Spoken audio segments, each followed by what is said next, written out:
दोस्तों एक बार फिर से चंद्रयान-3 को लेकर दो काफी बड़ी अपडेट निकलकर सामने आ चुकी है, जिसमें हमारी पहली खबर चंद्रयान-3 की यात्रा से जुड़ी हुई है जो आप सभी का दिल खुश कर देगी। वहीं पर हमारी दूसरी खबर ऐसी है जिसने अमेरिका, चीन, यहां तक कि रूस तक को हैरान कर दिया, क्योंकि चंद्रयान-3 में आने वाली एक ऐसी चुनौती का हल इसरो ने निकाल लिया है जो अगर सही समय पर नहीं निकलता तो हमारा पूरा मिशन बर्बाद भी हो सकता था। तो चलिए इन दोनों ही खबरों के बारे में डिटेल में समझने की कोशिश करते हैं, लेकिन उससे पहले अगर आपने अभी तक हमारे चैनल को सब्सक्राइब नहीं किया तो चैनल को सब्सक्राइब करके बेल नोटिफिकेशन को अवश्य दबा लें, जिससे हमारी आने वाली डेली ऐसी इंटरेस्टिंग वीडियो आप तक सबसे पहले पहुंच सके।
दरअसल दोस्तों लेटेस्ट अपडेट के मुताबिक चंद्रयान-3 जब 14 जुलाई को लॉन्च हुआ था तब पूरी दुनिया की नजरें इस पर टिकी हुई थी कि आखिर कब तक इसे ट्रांसलूनर इंजेक्शन मतलब गैलेक्टिक हाईवे पर लॉन्च करेंगे, क्योंकि तभी हमारा चंद्रयान मिशन असल में शुरू होगा। और आखिरकार वह दिन भी 1 अगस्त को आ गया जब 31 जुलाई की रात को ही हमने चंद्रयान-3 के इंजन को लगभग 30 मिनट तक ऑन करके इसे पृथ्वी की कक्षा से बाहर भेज दिया। उस वक्त चंद्रयान-3 ने पृथ्वी के 5 चक्कर काटे थे, जिसमें कुल मिलाकर 500 से लेकर 600 किलोग्राम ईंधन इस्तेमाल हुआ। और फिर काफी सटीकता के साथ इसे ट्रांसलूनर इंजेक्शन में भेजने के लिए इसरो ने जब इसके इंजन ऑन किए तब हमने 180 किलोग्राम ईंधन खर्च किया, जिसके बाद अब यह आखिरकार चांद की तरफ बढ़ रहा है। और आज ही मतलब 5 अगस्त की शाम 7 बजे ये चंद्रमा तक पहुंच जाएगा, जिसके तहत लेटेस्ट अपडेट के मुताबिक अभी हमारा चंद्रयान-3 पृथ्वी से 2.5 लाख किलोमीटर से भी ज्यादा दूर है। और जब तक हम ये वीडियो बना रहे हैं तब तक ये चंद्रमा तक पहुंच भी चुका चुका है। मतलब चंद्रयान 3 ने अपने समय अनुसार पृथ्वी से चांद तक की 2/3 दूरी पूरी कर ली है और बहुत जल्दी ये चांद के ऑर्बिट में स्थापित होने के लिए तैयार हो जाएगा, जिसके तहत आज शाम 7 बजे इसरो ने एक बड़ा कारनामा करके दिखा दिया है। और इसी के दौरान हमें एक ऐसी चुनौती का सामना करना था जिसने सभी को चिंता में डाल दिया था, लेकिन उसका भी हल इसरो ने समय रहते हुए निकाल लिया, जिसमें काफी एडवांस टेक्नोलॉजी और सटीकता की जरूरत होगी, वरना ये पूरा मिशन बर्बाद हो सकता था। दरअसल दोस्तों, जब चंद्रयान 3 चांद तक पहुंचेगा और इसरो इसे चंद्रमा के ऑर्बिट में स्थापित करने की कोशिश करेगा, तब हमारे लिए सबसे बड़ी चुनौती इसकी रफ्तार थी, क्योंकि जब चंद्रयान 3 पृथ्वी के चक्कर काट रहा था तब इसकी रफ्तार 10 किलोमीटर प्रति सेकंड की थी और लगभग इतनी ही रफ्तार से ये चंद्रमा की तरफ भी आगे बढ़ रहा था। लेकिन जब ये चांद तक पहुंचेगा तब हमें इसकी रफ्तार को अचानक से कम करना पड़ेगा, ताकि इसकी वेलोसिटी 10 किलोमीटर प्रति सेकंड से घटकर 1 से 2.38 किलोमीटर प्रति सेकंड तक पहुंच जाए। तभी हम इसे सटीकता और सुरक्षा के साथ चंद्रमा के ऑर्बिट में स्थापित कर सकते थे और ये चांद के साथ अपना संतुलन बना पाता, जो हमारे लिए सबसे बड़ी चुनौती थी। लेकिन अब इसका हल आखिरकार भारत को मिल चुका है। दरअसल चंद्रयान 3 की रफ्तार को कम करने के लिए इसरो एक ऐसी प्रक्रिया का इस्तेमाल कर रहा है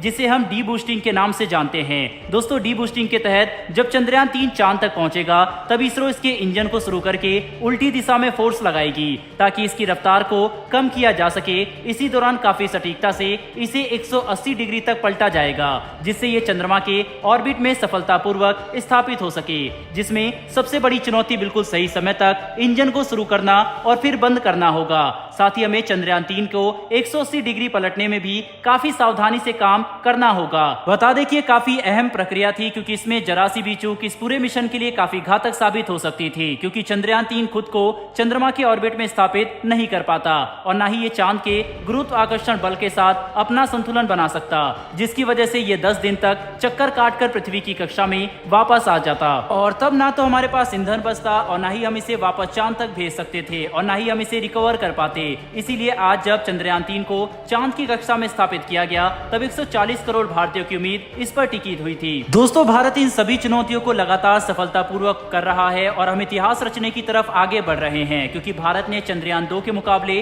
चंद्रयान 3 में काफी सारे बड़े बदलाव किए थे, जिससे हमारा ये मिशन पहले के मुकाबले न कि सिर्फ काफी एडवांस है बल्कि काफी कारगर भी है। वहीं पर दोस्तों, अब चंद्रयान 3 चंद्रमा के चक्कर काटना शुरू कर रहा है और 17 अगस्त को जाकर चंद्रयान 3 से प्रोपल्सन मॉड्यूल और लैंडर मॉड्यूल अलग हो जाएंगे, जिसके बाद 23 या 24 अगस्त को लैंडर मॉड्यूल चांद की सतह पर लैंड करने की कोशिश करेगा, जो हमारे लिए एक सुनहरा पल होने वाला है। बता दें कि इस पल के लिए भारत काफी तैयारी कर रहा है और हम चंद्रयान 2 से मिल रहे डाटा का इस्तेमाल करके जरूरी बदलाव भी कर रहे हैं, जैसे कि जब हमें चंद्रयान 2 के ऑर्बिटर ने चंद्रमा के सतह, पहाड़ और गड्ढों का सही नक्शा भेजा, तब हमने एनालाइज करके चंद्रयान 3 की लैंडिंग लोकेशन को थोड़ा फेरबदल किया था ताकि इसमें कोई भी गलती ना हो। और इतना ही नहीं, बल्कि हम लगातार चांद पर नजर बनाए हैं ताकि किसी भी तरह की गतिविधि को समझकर पहले ही उसके हिसाब से हमारे मिशन में जरूरी बदलाव किए जा सके, जो भारत की सावधानी का सबसे अच्छा उदाहरण है। बहरहाल दोस्तों, इस वीडियो में इतना ही, लेकिन भारत को मिली सफलता के लिए कमेंट बॉक्स में एक जय हिंद जरूर लिखिएगा। साथ ही हमारी आने वाली डेली ऐसी वीडियो के लिए चैनल को सब्सक्राइब कर बेल नोटिफिकेशन अवश्य दबा लें।